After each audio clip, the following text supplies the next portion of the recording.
दोस्तों नमस्कार। मैं मुकेश कोठारी आपके अपने चैनल पर बहुत बहुत स्वागत करता हूं। दोस्तों आज अनसुने किस्से का वॉल्यूम 2 आपके सामने लेकर आया हूं। आरसीएम के बारे में आप बहुत जानते होंगे, आरसीएम आप कर रहे होंगे, लेकिन आरसीएम की इस विशेष सीरीज में कुछ मैं ऐसे अनसुने किस्से के बारे में आपसे जिक्र करूंगा जिसके बारे में कोई जनरली बात नहीं करता और शायद मैक्सिमम लोगों को पता नहीं है, क्योंकि डे वन से मैं इस बिजनेस के साथ जुड़ा हूं। जब से आरसीएम चालू हुआ तब से लगभग शुरुआती दौर से मैं जुड़ा हुआ हूं, तो उस समय की बात मैं आपसे करने जा रहा हूं। डायरेक्ट सेलिंग में ये डिसीजन हो चुका था आरसीएम का कि आरसीएम जो है, यानी जो एक कंपनी है कपड़े बनाने वाली, वो अब डायरेक्ट सेलिंग में आएगी। लेकिन बात थी कि ये निर्णय तो हो गया कि डायरेक्ट सेलिंग करना है और कपड़े को डायरेक्ट सेलिंग में लेकर आना है, लेकिन शुरुआत कैसे हो और इस कंपनी का नाम कैसे रखा जाए। दोस्तों बहुत इंटरेस्टिंग बात है, जब ये इस कंपनी के नाम को सिलेक्ट करने की बात आ रही थी कि नाम क्या रहे, तो अलग अलग तरह की मीटिंग हो रही थी और लगभग 1-2 दिन तक भी ये फाइनल नहीं हो पाया कि इस कंपनी का नाम क्या होने वाला है। दोस्तों फिर हुआ ये कि एक दिन सब लोग, जिसमें टीसी छाबड़ा जी और टीसी छाबड़ा जी के छोटे ब्रदर प्रकाश चंद्र छाबड़ा, पीसी छाबड़ा जी, और हम सारी जो सीनियर मार्केटिंग एग्जीक्यूटिव की टीम जो है अपने जो मार्केटिंग का ऑफिस था वहां पर बैठे हुए थे और बात चल रही थी कि यार कैसे सिलेक्ट किया जाए। तो प्रकाश जी छाबड़ा यानी प्रकाश चंद्र जी छाबड़ा ने जब इस कंसेप्ट को, डायरेक्ट सेलिंग कंसेप्ट के बारे में अपनी राय दी, तो उन्होंने कहा यार ये है तो वास्तव में रियल कंसेप्ट। जी हाँ दोस्तों, उन्होंने बोला रियल कंसेप्ट, और रियल कंसेप्ट की बात थी तो कंपनी का नाम की बात आई कि क्यों ना इस कंपनी का नाम ही रियल कंसेप्ट ऑफ मार्केटिंग रख दिया जाए।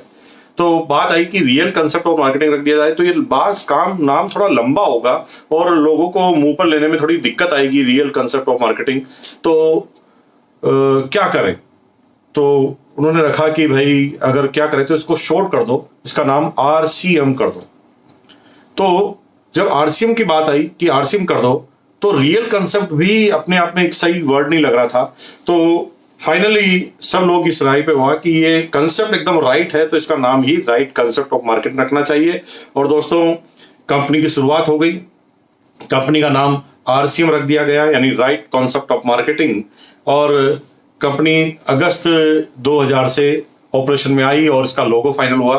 दोस्तों जब लोगो बनाने की बात आई तो 3 से 4 दिन हमें बहुत मशक्कत करनी पड़ी। कभी लोगो सीडी नुमा बनाया गया, कभी आदमी के चढ़ते हुए एक निशान बनाया गया, लेकिन अल्टीमेट मैं कंप्यूटर पे बैठा हुआ था और बार बार मैं बोल रहा था right concept, right concept, right concept. और जब राइट कॉन्सेप्ट कर रहा था तो मेरे हाथ से जो पेन था उसमें राइट का निशान बनता जा रहा था। और हुआ ये कि वो राइट का निशान ही आने वाले समय में आरसीएम बिजनेस का लोगो बन गया। अभी तो आरसीएम बिजनेस का लोगो जो है चेंज हो चुका है, लेकिन उस समय शुरुआती रूप में 3 निशान वाला लोगो हुआ करता था और कंपनी की शुरुआत हो गई। अब कंपनी की शुरुआत आई तो किस तरह से किट बनाई जाएगी इसके बारे में डिस्कस हुआ। तो क्योंकि कंपनी बेसिकली शूटिंग यानी केवल पेंट पीस का ही कपड़ा बनाती थी और कंपनी को केवल अपना जो अनुभव था वो पेंट पीस का ही था, तो पेंट पीस से ही शुरुआत करनी पड़ी। तो दोस्तों सबसे पहली जो किट बनी, आपको शायद पता हो या ना पता हो, लेकिन मैंने शुरुआती उस किट से ज्वाइनिंग किया है।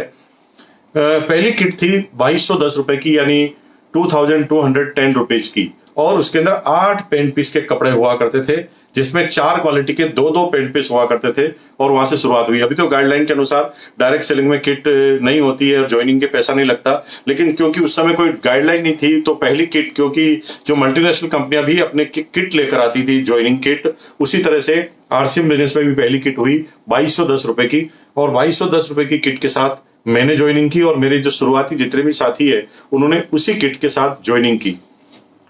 दोस्तों जब किट फाइनल हो गया, जब नाम फाइनल हो गया, तो अब बात आई थी प्लान की कि प्लान कैसा फाइनल किया जाए।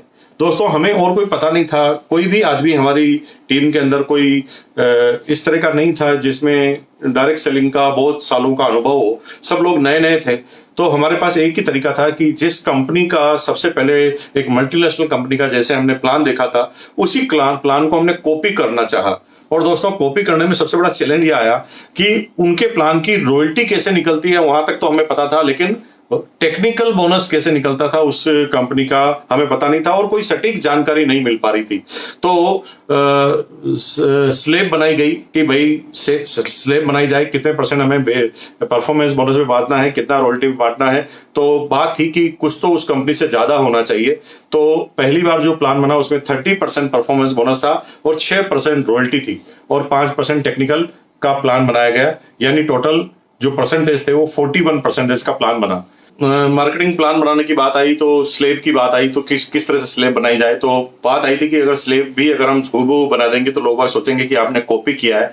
तो हमने स्लेब बनाना चालू किया। ज्यादा अनुभव नहीं था किसी के पास। स्लेब बनाई पहली 2500 की, 2500 के बाद 5000 की, 5000 के बाद 10,000 की और 10,000 के बाद 30,000 की और 30,000 के बाद 70,000 की। दोस्तों स्लेब तो बना दी, लेकिन जब हमने कैलकुलेशन चालू की तो एक आदमी ने हमारे से प्रश्न किया कि साहब ये स्लेब तो आपने बना दी, 2.5, 5 और 10 तक तो सही है, उसके बाद आपने 30,000 बना दिया। अब मुझे एक आंसर दो कि अगर आपकी 2 लेग है और दोनों लेगों में 10,000 का बिजनेस है, यानी नीचे की स्लेब पर लोग बाग पहुंच गए 10,000 पर और आपका बिजनेस 20,000 हो गया, तो आपको कितना कमीशन आएगा। तो जब हमने कमीशन निकाला तो 0 था, क्योंकि 10,000 दोनों तरफ था, दोनों तरफ पूरा का पूरा जितना परसेंटेज था वो मिल गया था। अगली स्लेब जो है वो 30,000 की थी। तब जाके हमें समझ में आया कि हमेशा जो डिफरेंस कमीशन में जो स्लेब होती है वो डबल से कम होनी चाहिए, यानी 2 गुना से कम होनी ही चाहिए। यानी अगर 5,000 है, 5,000 के 10,000 है, 10,000 के बाद 20,000 है, तो 20,000 के बाद 40,000 और 40,000 से कम होनी चाहिए, 40,000 के बाद 80,000 या 80,000 से कम होनी चाहिए। और फिर जब ये समझ में आया तो जाके मार्केटिंग प्लान डिसाइड हुआ। और दोस्तों आगे मैं बहुत अच्छे से रोचक तथ्य आपके सामने लेकर आऊंगा कि किस तरह से डिलीवरी सिस्टम चालू हुआ, डिलीवरी सिस्टम को लेकर शुरुआती में क्या चैलेंज आए, जब मार्केटिंग प्लान का सॉफ्टवेयर बनाया गया तो किस तरह से टीम को हायर किया गया, और टीम जो जिसने कभी डायरेक्ट सेलिंग देखी नहीं है वो टीम को बड़ा चैलेंज आया कि ये स्लेब की कैसे कैलकुलेशन की जाए, क्योंकि जो सॉफ्टवेयर वाले लोग थे और उन्होंने सॉफ्टवेयर बनाना चालू किया तो किस तरह से उन्हें हमें समझाया और उन लोगों को कितना टाइम लगा, कितनी तरह की टीमें आई और कंपनी की ऑटोमेटिक एस्टेब्लिशमेंट कब हुआ जब सही रूप से कंपनी काम करना चालू की। अगले वीडियो में इन सारी बातों का मैं जिक्र आपके सामने करूंगा। दोस्तों बहुत अच्छा लग रहा है, आप कमेंट जरूर कीजिए, क्योंकि ये चीज सीखने की नहीं है, ये चीज है हिस्ट्री की। और हिस्ट्री क्यों बताई जाती है? कुछ लोग बोलते हैं कि सर आरसीएम में कैसे हुआ, अगर इस बातों को बताने की बजाय हमें क्या करना चाहिए वो बताएंगे तो अच्छा लगेगा। लेकिन दोस्तों मैं आपको लॉजिक समझा देता हूं। लॉजिक क्या है? हिस्ट्री हमें सीखने का मौका देती है। हिस्ट्री से ही हम सीखते हैं। रामायण महाभारत ये सब हिस्ट्री है और उन हिस्ट्रियों से जो अनुभव हैं हम लेते हैं और अपने जीवन में उतारते हैं। इसलिए दुनिया के हर कंट्री में आप जाएं तो वहां पर हिस्ट्री एक सब्जेक्ट होता है। हिस्ट्री से ही हमें आने वाले वक्त में क्या निर्णय लेना है उसका आंसर हमें मिलता है। आप कमेंट करते रहिए। ये भी एक सीरीज है जिसको हम लगातार चलाते रहेंगे और सीखने का जहां तक दौर है हम वो भी लगातार आप काम करते रहेंगे। बहुत बहुत धन्यवाद आपका, बहुत अच्छा लगा। धन्यवाद। Thank you once again.